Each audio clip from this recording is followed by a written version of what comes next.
বগুড়ার সারিয়াকান্দি উপজেলার ভেলাবাড়ি ইউনিয়নের বাঁশহাটা গ্রামে বাঙালি নদীতে ড্রেজার দিয়ে বালু উত্তোলনের মহা উৎসব চলছে। কার ড্রেজারটা? প্রিন্স।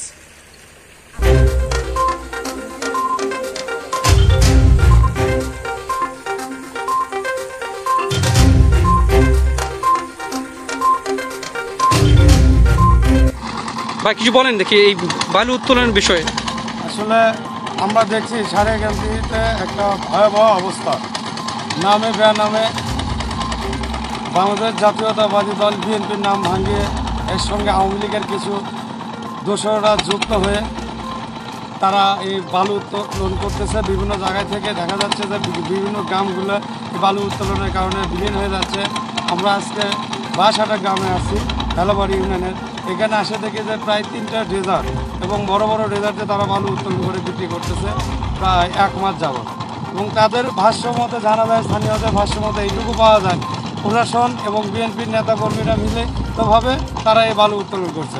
আমি বর্তমান সরকারের মাননীয় প্রধান উপদেষ্টার কাছে বিনীতভাবে অনুরোধ করব এবং সারিয়াকান্দি থানার অফিসার ইনচার্জ ওসি এবং ইওনো মহোদয়, বগুড়া জেলা প্রশাসক মহোদয় সহ বিএনপির সকল নেতাকর্মীদের আমি দৃষ্টি আকর্ষণ করব যে এই সকল অবৈধ অপকর্ম বিএনপির নাম ভাঙিয়ে যারা করছে তাদের বিরুদ্ধে দ্রুত ব্যবস্থা গ্রহণ করা হোক। ধন্যবাদ।